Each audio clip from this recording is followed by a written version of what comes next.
এই সময়ে শহীদি কাফেলা হেফাজতে ইসলাম বাংলাদেশ আজকে ঐতিহাসিক দায়িত্ব পালন করার জন্য আজকে মাঠে নামতে বাধ্য হয়েছে।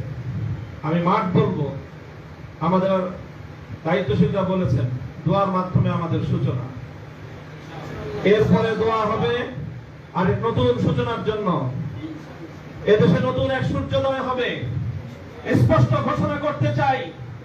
আর যদি একটা গুলি চলে, হেফাজতে ইসলাম বাংলাদেশ ঘরে বসে থাকতে পারবে না।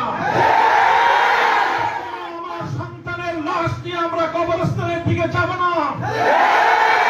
পরবর্তী সন্তানের লাশ কাঁধে আমি হেফাজত ইনশাআল্লাহ রাজপথে যখন